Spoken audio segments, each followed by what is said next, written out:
सूरी बहुत ही भुक्खड़ आदमी था। वह अकेले ही 40-50 लोगों का खाना खा जाता था। गांव वाले उसकी इस आदत से बहुत परेशान थे, लेकिन उसे कोई फर्क नहीं पड़ता था। गांव में हर साल पत्थर उठाने की प्रतियोगिता रखी जाती थी, जिसमें जमींदार का बेटा भी शामिल होता था, लेकिन सूरी की ताकत के सामने वह हर बार हार जाता था। यही वजह थी कि जमींदार का बेटा उससे नफरत करता था। सूरी इतना ज्यादा भुक्खड़ था कि उसकी दादी उसके लिए खाना जुटा ही नहीं पाती थी। वह जितना भी बनाती, सूरी अकेले ही सारा खत्म कर देता था। तभी एक दिन जब पड़ोस की आंटी ने दादी के लिए चिकन लेकर आई, तो सूरी उसे भी अकेले ही चट कर गया, जिस कारण धीरे धीरे दादी बहुत कमजोर हो गई और अचानक वो चल बसी। दादी की मौत के बाद सूरी बिल्कुल ही अकेला सा पड़ गया और घर में खाने के लिए कुछ भी नहीं था। जब उसने गांव वालों से भिक्षा की मदद मांगा तो सबने उसे धुतकार दिया और ताना मारते हुए कहा, तेरी इसी भूखड़पंती की वजह से ही तेरी दादी तुझे छोड़कर चली गई। यह सुनकर बेचारा सूरी रोते रोते सीधा दादी की कब्र के पास गया और माफी मांगने लगा। तभी उसकी नजर पास के ही एक कब्र पर रखे खाने पर पड़ी। भूख से तड़प रहा सूरी वही खाना खाने लगा। अब उसका यही सिलसिला रोज चलता रहा। तभी अचानक जमींदार की मौत हो गई और उसका बेटा अपने पिता की कब्र पर खाना अर्पित करके चला गया। तब सूरी उसी खाने को खाने लगा, लेकिन जमींदार के बेटे ने उसे देख लिया और गुस्से में एक पत्थर उठाकर मार दिया। बेचारा सूरी इस वार से वहीं अपना दम तोड़ दिया कि बेटे ने उसे देख लिया और गुस्से में पत्थर फेंक कर उसे मार दिया और सबूत छिपाने के लिए सूरी को उसकी दादी की कब्र के पास ही गाड़ दिया।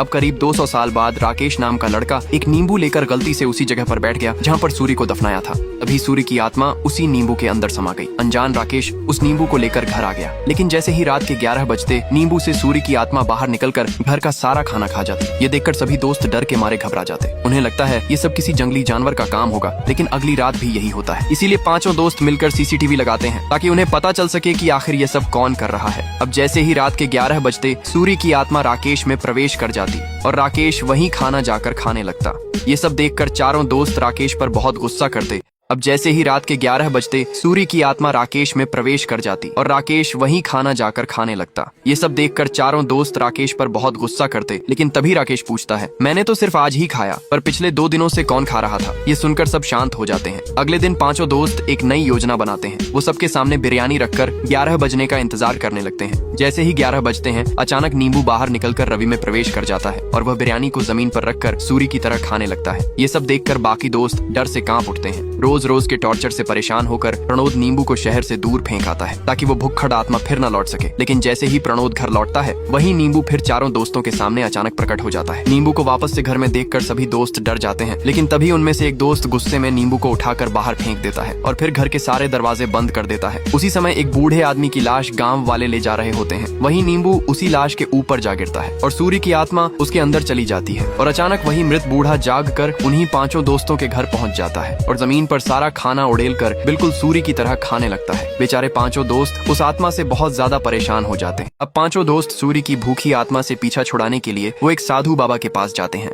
साधु बाबा उनसे पूरा सच जानना चाहते थे। तब पांचों दोस्त बताते हैं कि कुछ समय पहले जब उनके हालात बुरे थे, तो वे पैसे कमाने के लिए एक YouTube चैनल खोलकर उसमें भूतिया महलों की वीडियोस बनाने का सोचा था। इसीलिए वो गूगल पर भूतिया महल की खोज करने लगते हैं। तब उन्हें आंध्र प्रदेश के रुद्रम गांव में जंगल के ठीक बीचों बीच एक 200 साल पुराने महल के बारे में पता चलता है, जहाँ 200 साल पहले एक अघोरी बाबा तंत्र क्रियाओं की साधना करता था। उसने एक आदमी को जादुई किताब दी थी, लेकिन चेतावनी भी दिया था कि इसे सही तरीके से इस्तेमाल करना, वरना मौत तय है। लेकिन वह आदमी काला जादू सीखने की साधना करता है और उसी वक्त मारा जाता है। अब पांचों दोस्त उसी बंगले में पहुंचते हैं और अपने चैनल के लिए वीडियो बनाना शुरू कर देते हैं। इसी बीच काली माँ की मूर्ति के पास से अचानक वही रहस्यमयी किताब गिरती है। पांचों दोस्त उस किताब का सच जानने के लिए उसे खोल कर दागते हैं, जिसमें लिखा था कि यह किताब वरदान के रूप में स्वयं भगवान शिव जी ने उस अघोरी को दिया था। किताब में ये भी लिखा था कि उस समय के लोग जब भी किसी मुसीबत में होते तो वे एक काली बिल्ली को गाय के समक्ष लाते थे और जब बिल्ली की आंख से आंसू निकलता था तो उनकी समस्या दूर हो जाती थी। अब पांचों दोस्त यही प्रक्रिया आजमाने की कोशिश करते हैं, लेकिन बिल्ली को गाय के समक्ष ले जाने पर उसकी आंख से एक भी आंसू नहीं गिरता, जिससे सभी निराश हो जाते हैं।